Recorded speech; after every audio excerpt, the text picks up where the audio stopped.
Good evening po. Thank you for having me. And I'm very honored for your invitation and assigned the topic for me to share with you tonight is overcoming the work of evil spirits. I'm Father Jojo Mendoza from the Archdiocese of Lipa, and I'm presently assigned as parish priest here in the parish of Our Lady of Peace and Good Voyage. I'm also the chief exorcist of the Archdiocese of Lipa. We have an office of exorcism. Sometimes it's called Ministry on Exorcism.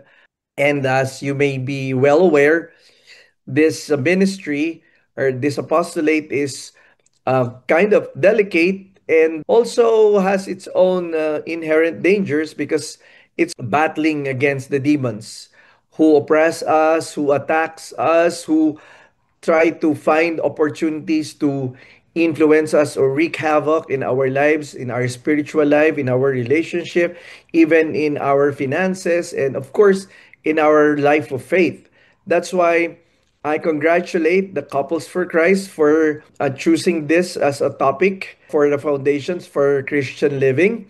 And I'm here to share with you some insights and reflections regarding this matter. I'd like to set as our focus the fact that our life is a warfare. We can say we are at war, and by war I mean spiritual warfare. As such, we are in the midst of the battle. One important thing in the battle for any soldier, any warrior, is you know yourself, but know thy enemy. Because if we are familiar with his firepower, with his capacity, with his tactics and strategies, at least we know how to prepare ourselves. And here in our archdiocese, being appointed and authorized as one among the exorcists, it is also our duty to share some insights and knowledge about this kind of warfare. So we offer some kind of combat training, so to speak. Having said that, we must know that actually there are three enemies in this warfare.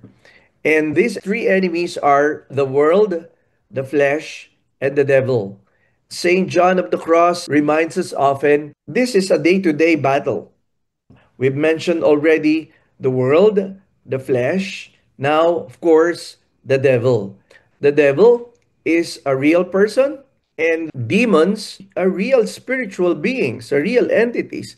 Because it's easy for us to think that demons or talks about the evil spirits or Satan or the demonic minions is just a fiction or a fairy tale or a medieval invention or pious mind construct or assumptions.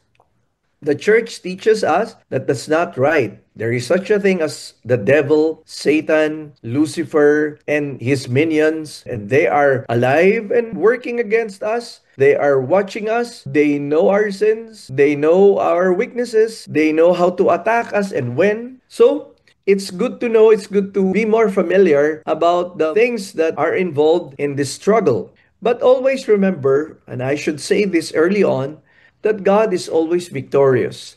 God never loses any battle or any fight. It may seem sometimes that evil triumphs, but we must remember that at the end of the day, at the end of history, God is always victorious and his glory will be more manifest, and Satan and his minions and his power will come to an end. That's, of course, in the Bible. This modern disbelief in demons is largely attributable to the increasing secularization of our society.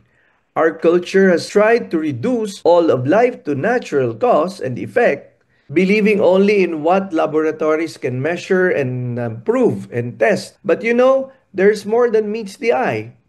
There are things that we cannot see, and these are the world of spirits. Somehow there's some kind of that strong current, that strong influence, which almost lead us to thinking that there is nothing more beyond this world.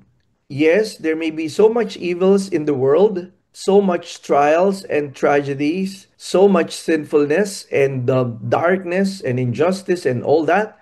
But we should not lose hope, even if it seems against all hope, because God is with us. This is God's warfare. Yes, we are taking part in that battle, but it's God's war, it's God's fight, and He never loses, He always wins. That's why we say, Christus vincit, Christus regnat, Christus imperat. Christ reigns, Christ commands, Christ always wins.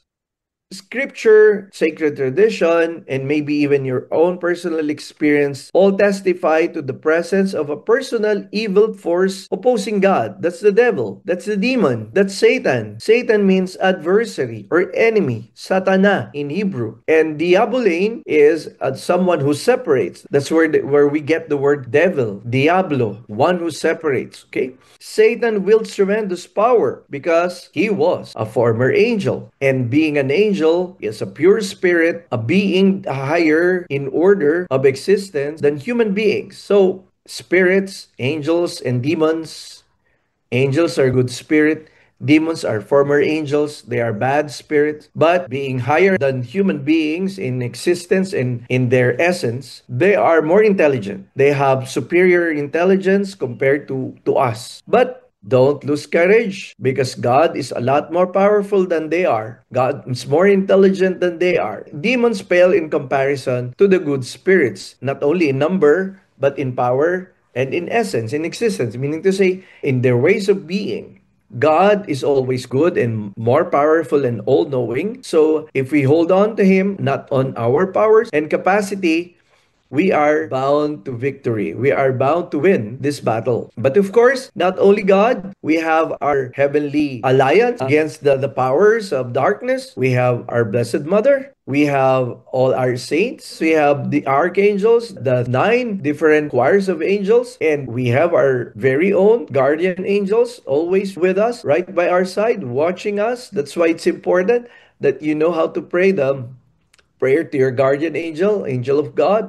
Our guardian angels are more powerful than demons. We are maybe sometimes shy to ask for their favor and protection. We must know that they are happy to serve us. They are glad when they are happy when we ask for their assistance and their protection. The spiritual war rages on in this world and even in the world events.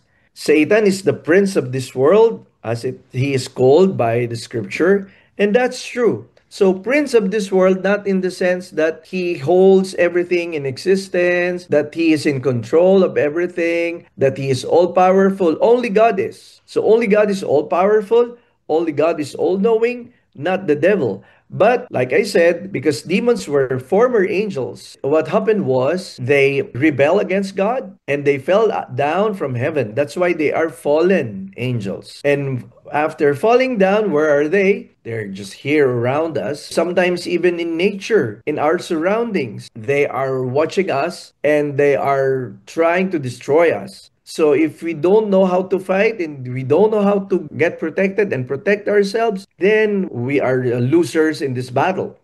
Satan can influence even political events, international crises, and in the causes of human suffering like war, racism, famine, crime, poverty, disease. Satan can also work more subtly to undermine the social order, often using well-intentioned individuals and popular movements for his destructive purposes, particularly Freemasonry, New Age, which is another module. I cannot talk about these things at length here because for lack of time. Okay, contraception, abortion, sexual promiscuity, pornography, drug abuse, war, genocide, domestic violence, environmental crisis, hunger, paranormal, and psychic. There are people who are so much interested in these activities and so much curious about such endeavors. Please be warned. These are open doors to the demonic. And demons are offering these activities and services for them to gain entry into our lives, into our homes, into our business, into our families, into our organizations. So beware, be warned. This is a serious thing. This is dangerous and totally harmful, not only for our spiritual life, even for your financial life and your family life. Satan's schemes affect even the body of Christ, causing division and spreading weaknesses. That's what I'm saying. So he can create factions, hatred, separate friends, couples, families. He can do that because that's his work. That's his masterpiece. And come to think of it, demons are specialists. They have personality. They have names. They have their own degrees of intelligence. They have their own specialization, so to speak. There are demons more specialized in causing family breakdowns, breakups. There are demons who are specialized in causing political, problems like graft and corruption. There are demons who are specializing when it comes to sins against chastity and sexuality, sins against the sixth and ninth commandment. And that demon has even a name, Asmodeus. Just to give you an example, there is actually this kind of subject in as a branch of theology, because we might think that what we're talking about are just inventions or just opinions or just assumptions, theological assumptions. No. Theology is a huge science like medicine. You have other branches like, cardiology, neurology, psychology, etc. In theology, it's something like that. Theology is study of God, basically, and knowledge and teachings about God. But, it has its own branches. When it comes to knowledge about Jesus, it's called Christology. Mary, it's called Mariology. Sacraments, it's called Sacramentology. Angels, Angelology. And demons, Demonology. So basically, what we are talking now at this moment is demonology. Satan also works in the lives of individuals. He tries to distort man as a creature created in God's image. He is an accuser and he can accuse you of the past sins, of your own weaknesses, of your darkened intellect, of your weakened will, power, and your attachment to sin and vices. He can tell you all bad things about you and exaggerate that and make you believe that you are a hopeless sinner. But again, the good always is victorious over evil, but we have to do our part. Satan can also subject people to emotional, physical, and mental and spiritual bondage. So this brings me to another point. If Satan is a real person, he has his own activities. If he was a former angel, now he has fallen, he now has a different activity, and his capacity, spiritual intelligence, superior intelligence, and other formerly angelic powers are now being utilized for his evil ends and evil purposes. And to be precise, I should mention to you and I share with you that there are two general categories of demonic activity, so that we may be aware of this and be careful about this. The first is the ordinary demonic activity, and that's temptation. It's called ordinary because that's what the devil does all the time, from time to time. He tempts us, he incites us, he attracts us to do evil things so that we may be taken away from our relationship with God, so that we may be destroyed, and so that our salvation will be compromised. That's what he wants to happen. That is what is categorized as ordinary demonic activity. Now, going to the other category is extraordinary. It's extraordinary because it's not the ordinary thing demons do, and you will see why. There are actually four extraordinary activities of the devil. One is infestation. Infestation is basically an attack on a place. Can be a building, an office, or streets, or maybe just your garden or a forest. And not every inch of the world is, of course, under his power. But, there are places he gains an entry for one reason or another, like maybe people inviting him, or people committing sin, or people practicing occult, witchcraft, new age practices, a Ouija board, divination, which is basically trying to discover or gain knowledge from the demonic sources, occult practices like spiritism, belief in amulets, faith healing. There are many things that can often invite demonic entrance if we are not aware of it. And sometimes it's easy for especially Filipinos to think we don't lose anything. Wala namang mangyayari.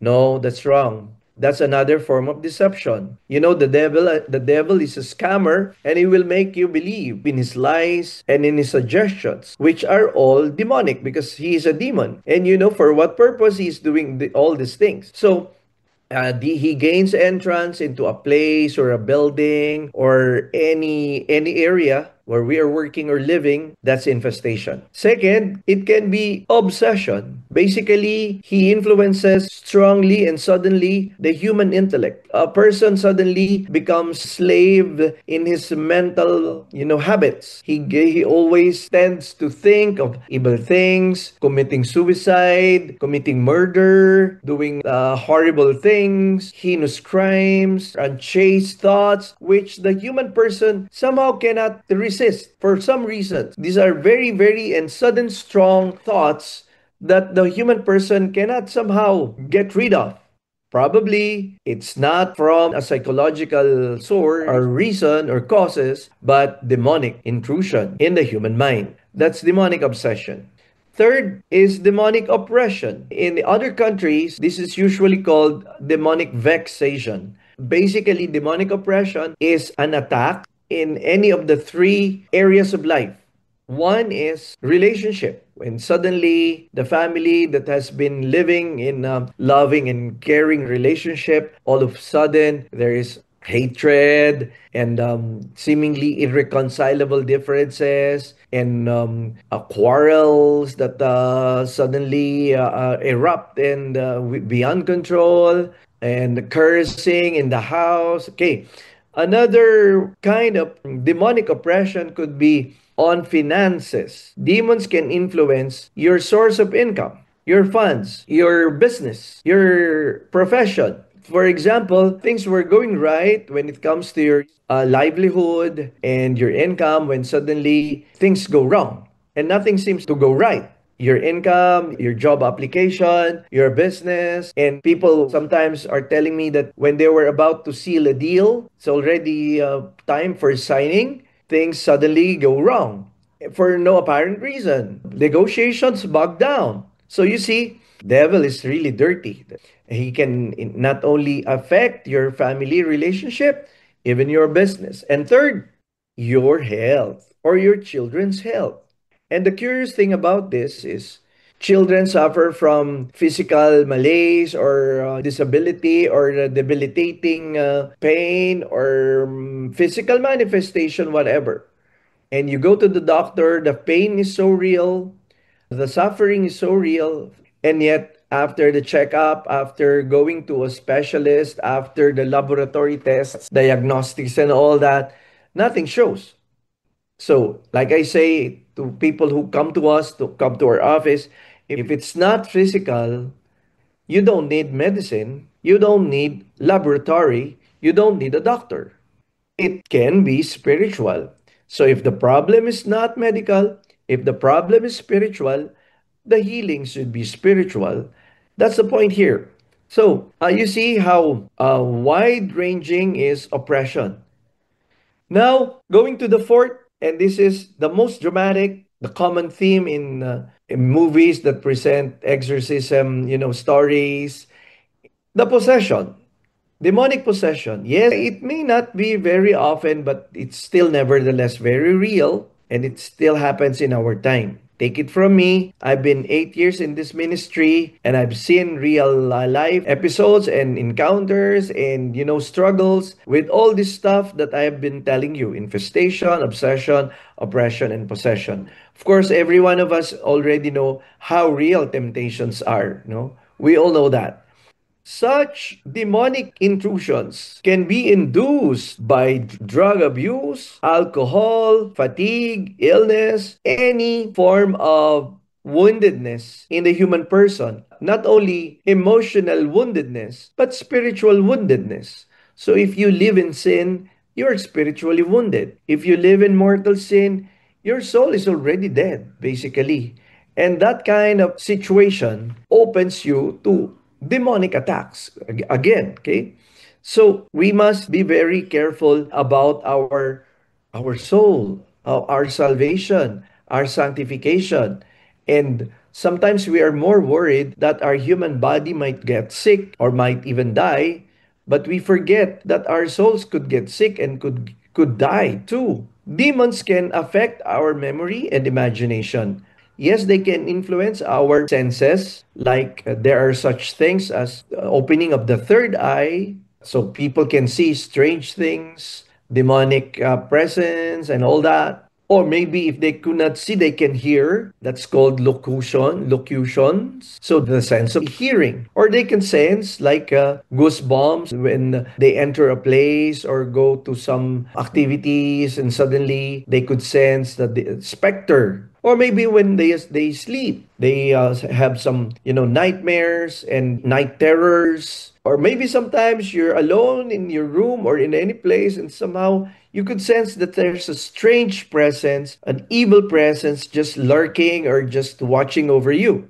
Maybe they are there. Well, of course, we cannot see it, but they can make their presence felt. And all the more, we need to know how to protect ourselves and how important is our union with God, living in a life in a state of grace, our devotions to the Blessed Mother, our devotions to the Rosary, our regular attendance at Mass, our maybe monthly or regular confession. These are all providing us protection, healing, and shield against the cruel darts of the enemy.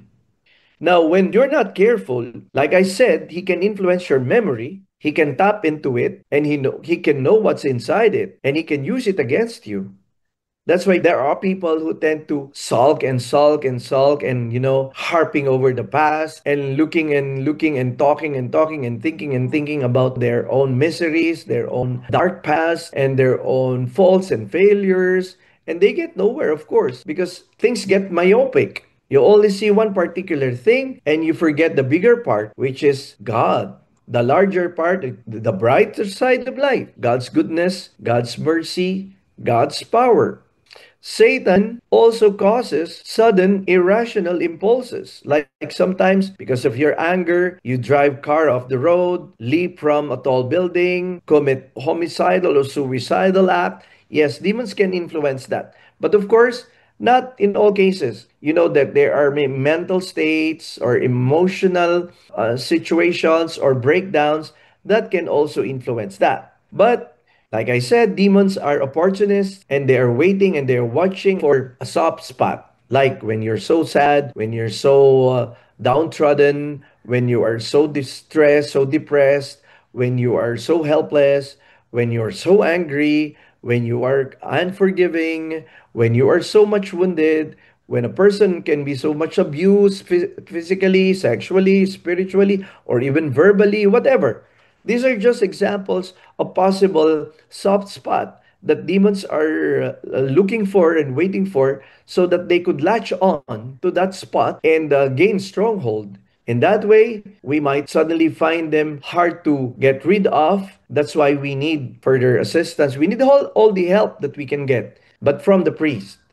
The sad thing, though, in our experience as exorcists, as we deal about these things and assist people and help people get liberated from such kind of bondages, the sad thing is they go to the priest as the last resort. They come to spiritists, to fake healers. Here in the Philippines, we call them albularios, spiritistas, and faith healers. And things turn from bad to worse. You see, when you go to such practitioners, two things happen. One, your problems are exacerbated.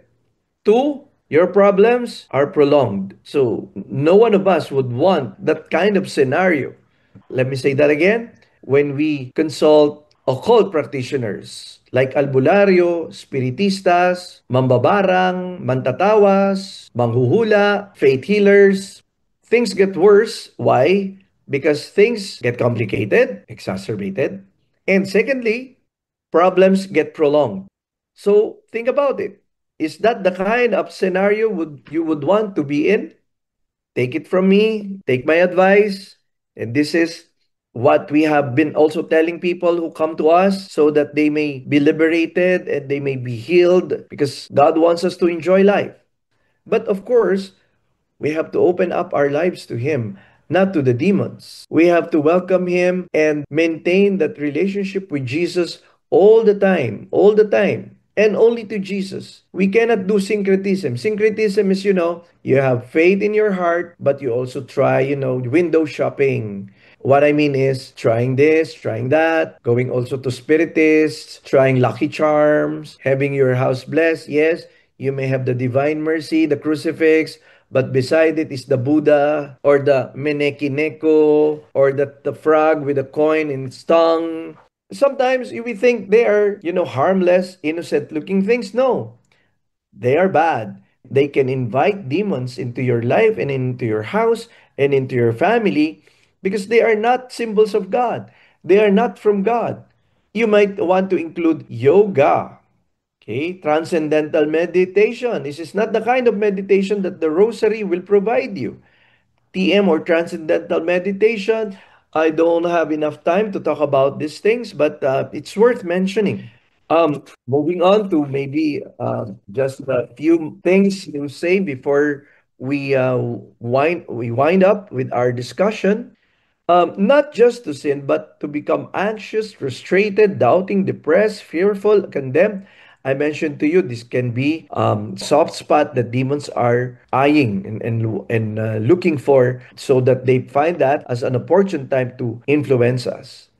Satan is the accuser of our brethren. I mentioned that to you a while ago. The father of lies. He is a deceiver. He is a liar. He is often behind unfounded guilt feelings, self condemnation, false or evil thoughts about God. I mentioned that to you also. And even addiction. Such spirits are often strongly at work in addictions, alcoholism, drug abuse, even other forms of addiction, compulsive eating, homosexuality, sins against chastity, masturbation, pornography, incest, and all those stuff. So we need to consider also many natural and psychological factors behind addictions, but often Satan can perfectly work in those situations. Now, what about emotional problems like depression, self hatred, anger, and emotional obsession, which is quite similar to demonic obsession I talked about earlier? Satan often complicates psychological and emotional disorders. He can do that because, like I said, he can influence your memory and imagination.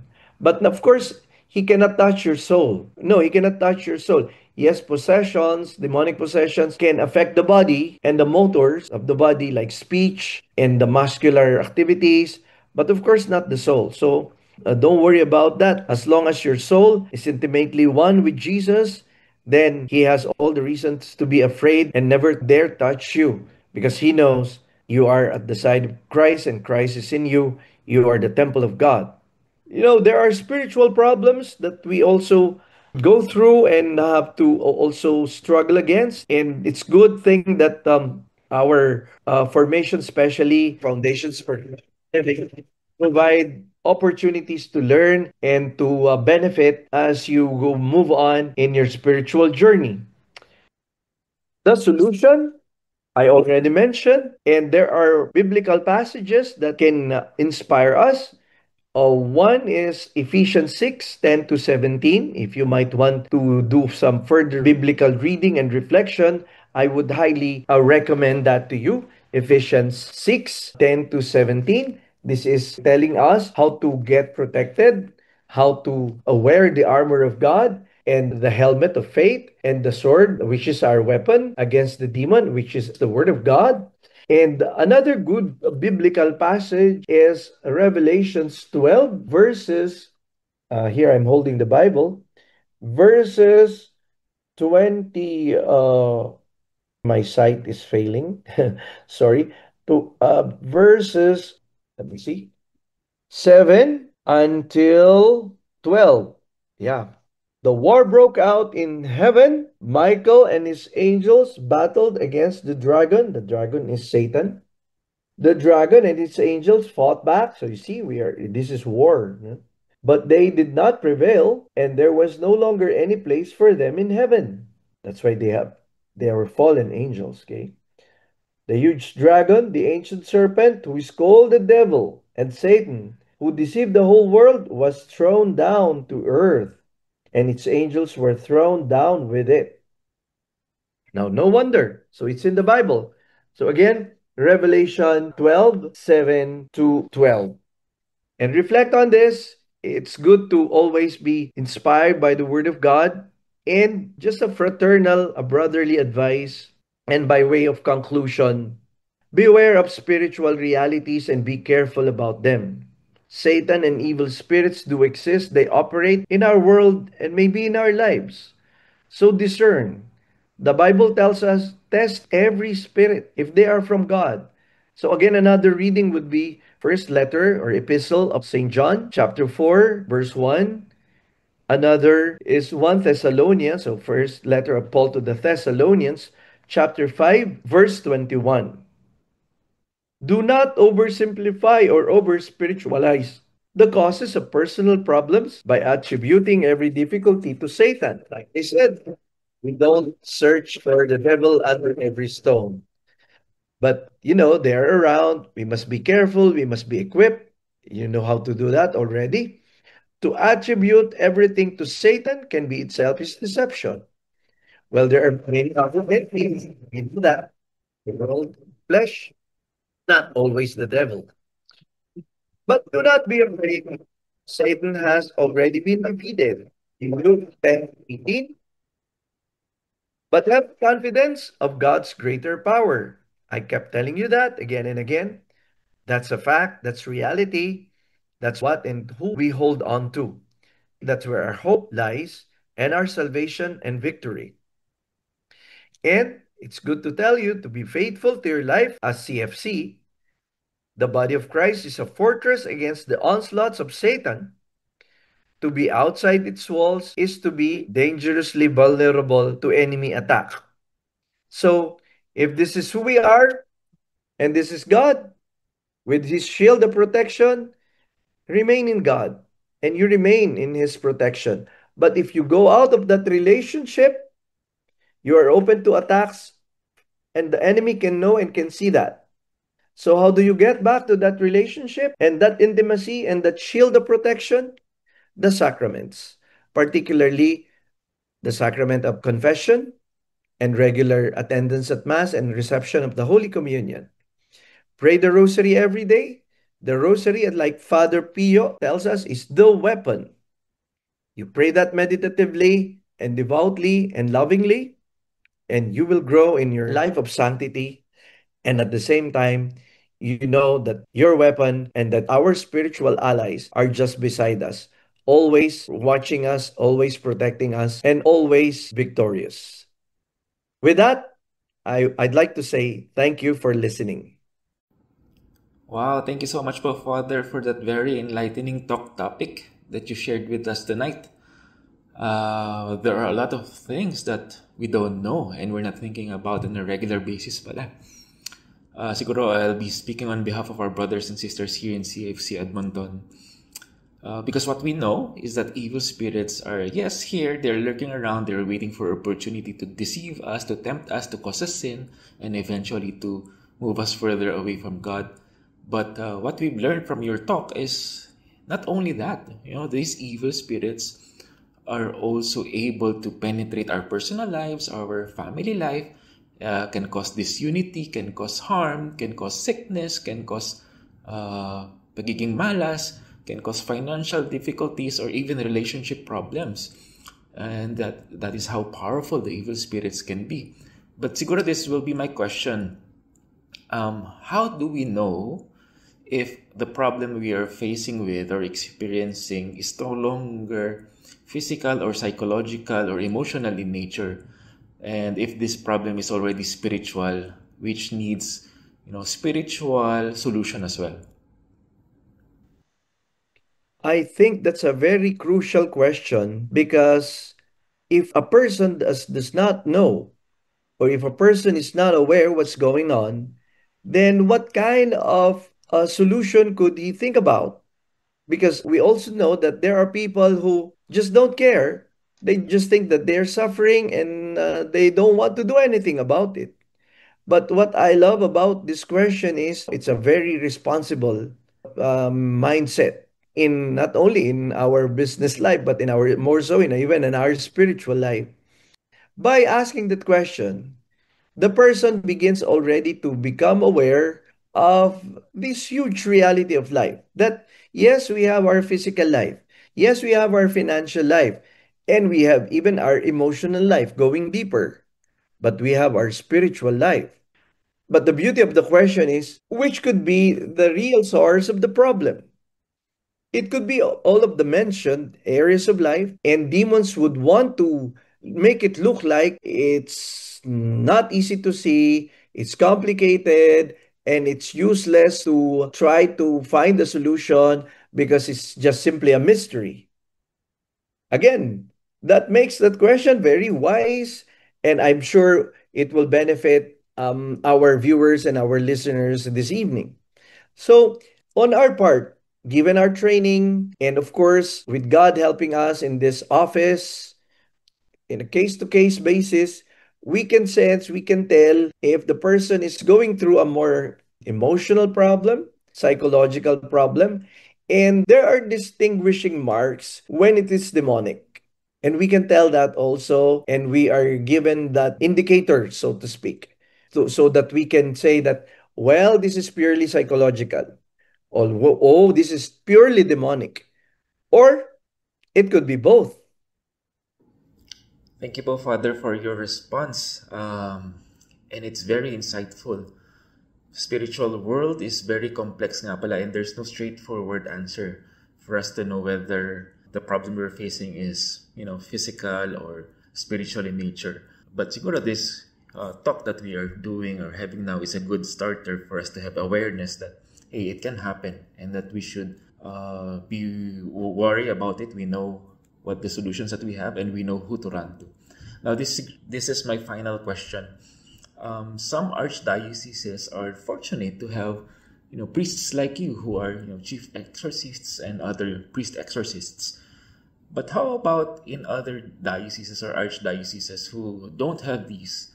Can we, typical parishioners, go to or approach our parish priests in absence of the chief exorcist? Or what can we do? Or shall we approach the office of the archbishop or bishop right away?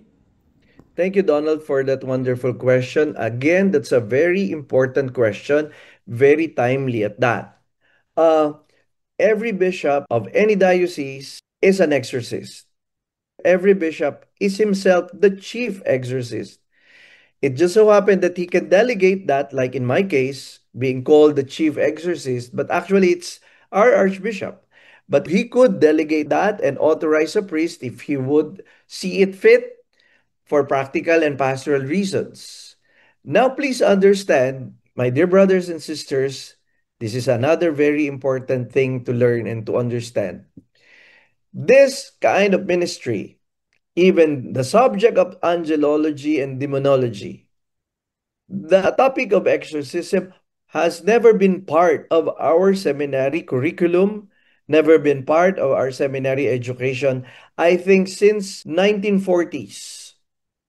So you can imagine, through the decades, priests are understandably not prepared for this. It was only back in 2000 or 2004 when the then Pope John Paul II, now Saint John Paul II, called the attention of all the bishops all over the world to appoint priests for this task and prepare them and equip them and train them for this task. So it's only very recently. So no wonder, and don't be surprised and don't be shocked, no? Don't be scandalized even at that. When you see bishops and priests who are tell you they are not familiar with this, maybe they are not ready, prepared, equipped for this kind of task. So here in our country, the Philippines, I think 8 years now, for 8 years now, we are already organized as PACE, PACE, Philippine Association of Catholic Exorcists. We gather every year for our ongoing training, our ongoing conferences, and every time, 8 years now, and every time we sit down and study together and share experiences together, there's a lot more things to learn on our part. So again, please understand that we priests are not trained for this kind of task. It's only recently that our bishops encouraged us to do and appointed some of us, very few of us, to do this. And just in case, because your pastors, you call that in Canada, when you go to your parish priest or your pastor in your parish, you might want to ask him if he can help you Because any priest can do minor exorcism. By minor exorcism, I mean he can deal with obsession, demonic oppression, demonic infestation. These are minor cases. Any priest can handle that. If he tells you so, okay, if he's prepared and knowledgeable about it. But if he says, no, sorry, I cannot, please understand. Now you know why, okay? Now, possession is a different thing. Demonic possession is one major case. Only bishops and the authorized exorcist priests can handle cases of demonic possession. So, in case some of you do not know any priest exorcist, the best thing to do is ask your bishop. If your bishop says he's not aware of that, or he's not, or the diocese is not prepared for that, then please understand. Now, is it possible to do this online? Maybe yes, but I give that yes with reservations. I think there's no big deal in doing that online because during the pandemic, that's how we do things. Even pray over, even I have even tried minor exorcism online, but major exorcism, I don't think so. Because, with a person violent, shaking, flailing about, shouting, and, all that kind of demonic antics and violent reactions, then I don't think that major exorcism can be done online. So approach your priest, your parish priest, your pastor. He might give you some advice, or maybe your chancery or archdiocesan or diocesan chancery, or even your bishop, and ask him where you can get help from any appointed or nearby exorcist. Thank you again for your response, Father. I think that will be it. Thank you, Donald. Thank you very much. Father, maybe this is a good opportunity for you to plug your books, those that can help us deepen our understanding on this matter, or help us in our prayer life, or additional weaponry against the evil spirits. Yes. My book might help you. It's called Iadya Mo Kami, panalangin ng mga laiko laban sa masasamang espiritu. And there are prayers here that can be prayed by any layperson because other prayers are reserved for priests. So I could recommend this to you when it comes to spiritual warfare. If you want to grow deeper in your prayer, so Oremus, the third book I wrote during the pandemic. This can guide you in your journey in prayer. And Anak ng Pitong Sala, my second book, again during the pandemic, for people who are struggling against vices, in particular sin, predominant faults, and all that. Let's say our weaknesses, how do we handle that? So, this is kind of workbook that can guide you along, hopefully. It's available at Daughters of St. Paul. Thank you.